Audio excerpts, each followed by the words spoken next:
जैसे हम घर से बाहर निकले थे एक मंदिर जाने के लिए, जिस मंदिर का नाम है भोजेश्वर महाराज मंदिर। ऐसा कहा जाता है कि ये मंदिर 11वीं शताब्दी में राजा भोज, जो कि परमार वंश के थे, उन्होंने बनाया था।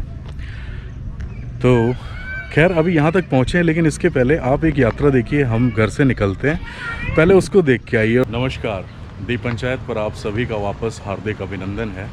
आज हम निकलने वाले हैं एक और यात्रा पे। ये यात्रा है एक ऐसे मंदिर की जिसके बारे में बहुत सारी मिस्ट्री है। तो क्या हम इस मिस्ट्री को सॉल्व कर पाएंगे? तो चलिए आज देखते हैं, यात्रा की शुरुआत करते हैं।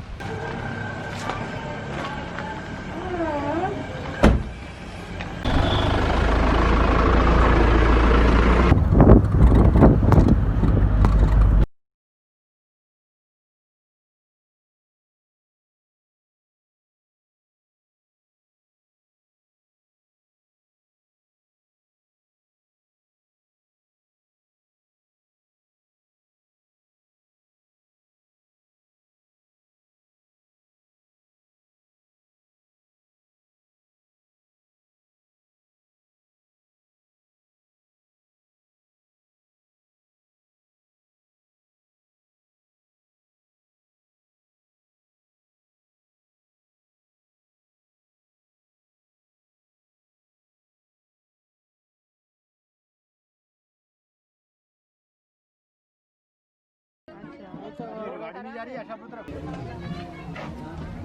ये देखो फिर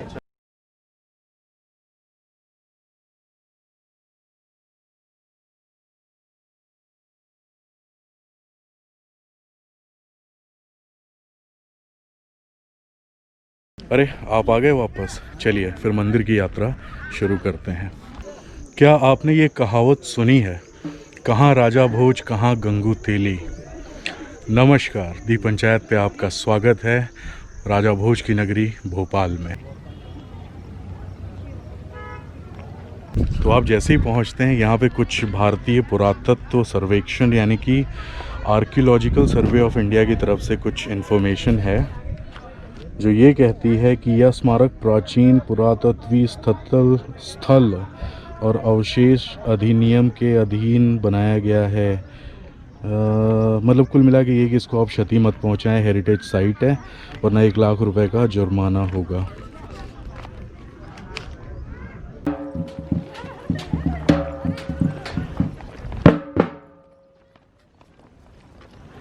चलते चलते आदर्श स्मारक शिव मंदिर भोजपुर। देखिए यहाँ पे साफ साफ लिखा हुआ है कि ये मंदिर का निर्माण 11वीं शताब्दी में हुआ था।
जय भोलेनाथ।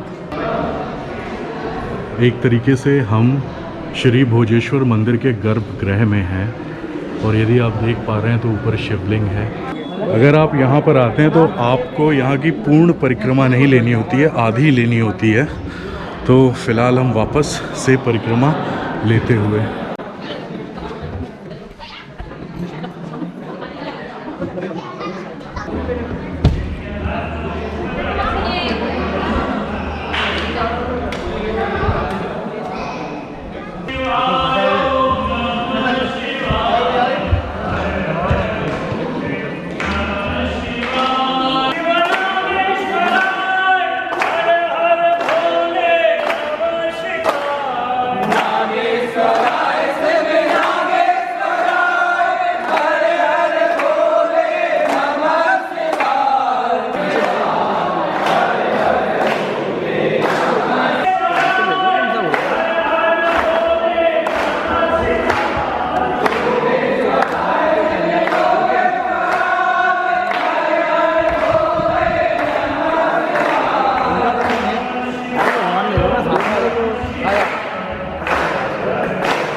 तो जैसा कि मैंने आपको पहले बताया, ये प्रभु शिव का मंदिर है और जिसे परमार वंश के राजा भोज ने 11वीं सदी में शुरू कराया था इसका निर्माण।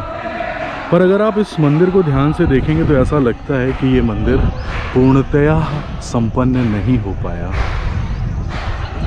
यहाँ पे चीज़ें पढ़ने से ये पता चलता है कि मतलब कई सारी भ्रांतियाँ हैं। अब सर्वप्रथम ये नहीं पता कौन सी सत्य है, पर ऐसा कहा जा रहा है कि इस मंदिर का निर्माण एक रात्र में होना था और प्रातःकाल हो गई, जिस वजह से इसे अधूरा छोड़ दिया गया। दूसरी मान्यता ये है कि इस मंदिर के निर्माण कार्य के दौरान शायद जब ये छत का निर्माण हो रहा था तो कुछ गिर गया और उससे क्या हुआ, शायद मूर्ति खंडित हो गई, तो इस मंदिर का निर्माण कार्य रोक दिया गया।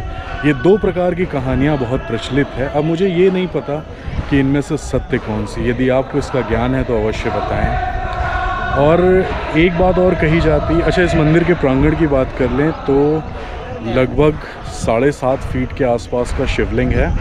मंदिर पूर्णतया निर्मित नहीं है। पीछे बेतवा नदी बहती है। चारों तरफ अगर आप देखेंगे तो बड़े बड़े विशाल पत्थर गिरे हुए हैं।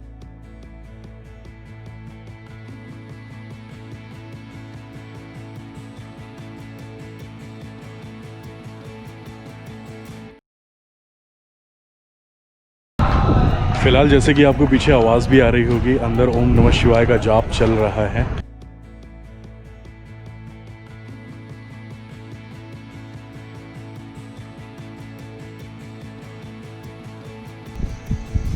ये मुझे लग रहा है जो टूटा हुआ पार्ट पड़ा है ये शायद इसी। हाँ हाँ इसी। और इधर बहुत देखो ना, पीछे बहुत पड़े हैं।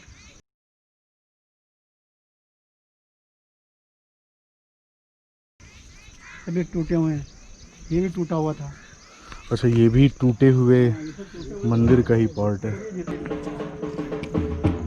इन पत्थरों को देखिए, जिस हिसाब से इन पत्थरों का आकार है इतना विशाल, 11वीं सदी में इसका निर्माण हुआ था। अब ये समझ में नहीं आता ये पत्थरों को यहाँ तक लाया कैसे गया होगा, फिर उन्हें तराशा कैसे गया होगा।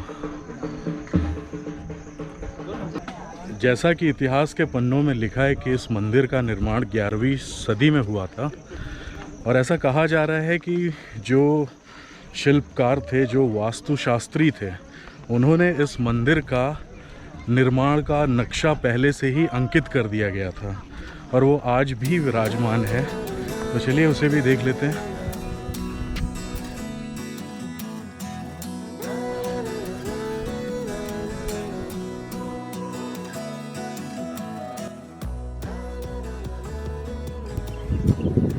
वैसे अब इस विषय में हमें ज़्यादा जानकारी नहीं और ऊपर की परत ऐसी दिख रही है कि हम अंदाज़ा भी नहीं लगा सकते। यदि कोई लोकल व्यक्ति हमें ये समझा पाए।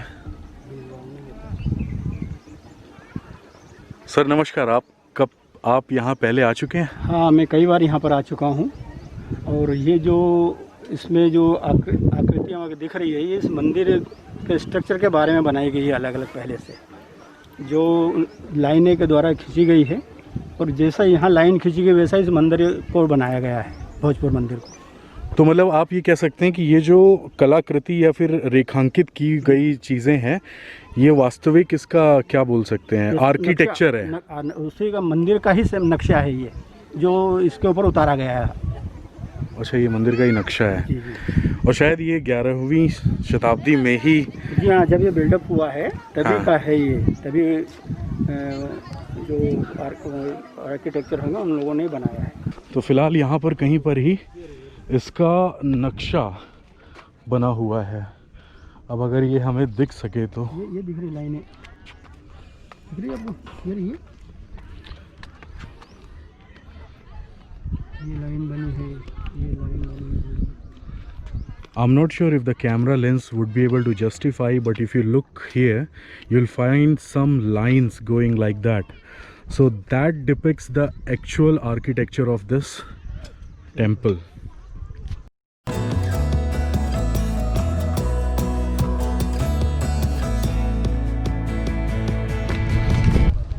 ये देखो, ये जो लाइनें डली है, ये डली है, ये दिख रही लाइन, ये हो गई वो स्ट्रक्चर में यहाँ से शुरू हुई है। ना बारीक वाली है, दिख रही है आपको?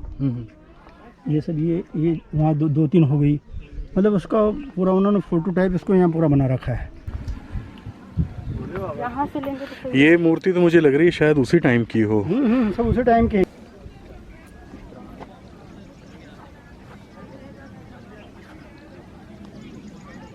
Here you could find the architecture of the top of the temple. शिखर का जो आर्किटेक्चर है वो यहाँ पर कहीं अंकित होना चाहिए। अब उसे स्पॉट करना थोड़ा सा डिफ़िकल्ट है क्योंकि यहाँ पे किसी भी प्रकार की केमिकल से धुलाई नहीं हो सकती क्योंकि पुरातत्व विभाग के अधीन है, बट कहीं ना कहीं कुछ तो दिखेगा। ये देखिए, सबसे अच्छा जो आप रेखांकन देख सकते हैं वो ये है। ये शिवलिंग।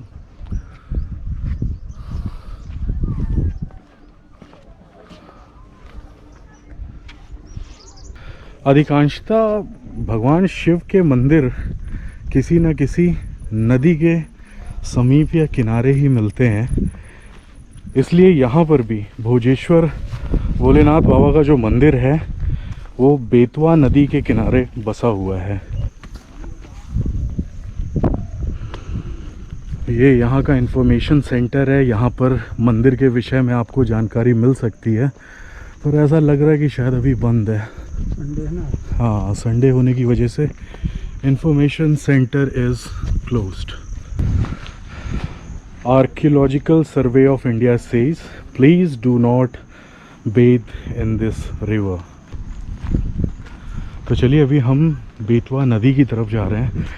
इस एरिए पे जैसे ही पहुंच रहे हैं ना तो ऐसा लग रहा है कि कुछ प्राचीन समय में पहुंच रहे हैं। वो गेरुए कलर के पत्थर, वो मंदिर जो कि खंडित है, उसकी व्याख्या मैं नहीं जानता कि वो क्यों खंडित है।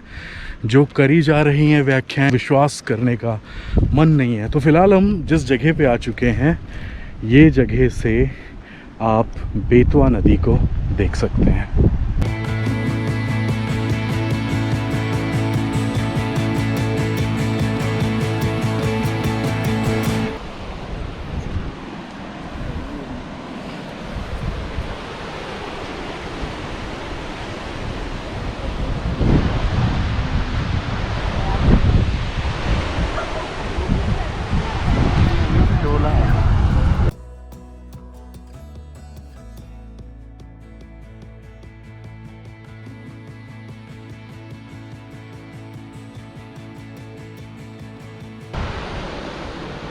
मंदिर है हम। तो हमें एक लोकल मिल गए हैं यहाँ के, जिनको इस मंदिर के विषय में सारी जानकारी है। भाई साहब, आपका नाम क्या है? शिव नारायण जी। आप मुझे बताएं, आप कितने सालों से यहाँ आ रहे हैं? 10-12 साल। 10-12 सालों से। और एक हमें युवा मिल गए हैं यहाँ पर। आप बताएं, आप कितने समय से यहाँ आ रहे हैं या कितनी बार आ चुके हैं? 4 से 5 बार लगभग आ चुका हूँ मैं। हाँ। और 8-9 साल हो गए मुझे समथिंग, जानते हो। चलते चलते एक और लोकल मिल गए। क्या नाम है आपका? मेरा आदि चौहान। आप कितने सालों से यहाँ आ रहे हैं? मैं आ रहा हूँ करीब 3-4 सालों से। वाह।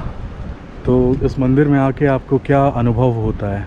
मुझे लगता है ये मंदिर बहुत रहस्य भरा है और बहुत अच्छा लगता है। यहाँ पर आकर बहुत सुकून और शांति मिलती है और हर तरह की हरियाली देखने को मिलती है यहाँ पर। हर प्रकार की आप किसी तरह से फैमिली के साथ घूमने भी आ सकते हैं। कि रहस्यमयी मंदिर की अनुभूति होती है, ये बात तो सत्य है। मुझे भी कुछ ऐसा ही लग रहा है। यहाँ पास में ही आशापुर गांव है, करीब 3-4 किलोमीटर पर। वहाँ भी बहुत सारे मंदिर हैं और इसी प्रकार कई तो खंडित हैं और कई अच्छे हैं। और वहाँ 108 शिवलिंग जैसे मंदिर भी है, मतलब जिसके अंदर 108 शिवलिंग बने हुए हैं एक ही मंदिर में, एक ही उसमें जलाधारी में। मतलब एक मंदिर के अंदर 108 शिवलिंग बनाए हुए जलाधारी हैं। में ही बने हुए हैं। यहाँ पर लिखा हुआ है कि यहाँ पे कई सारे ऐसे पत्थर हैं जो उस काल के हैं जिस काल में इस मंदिर की स्थापना हुई थी।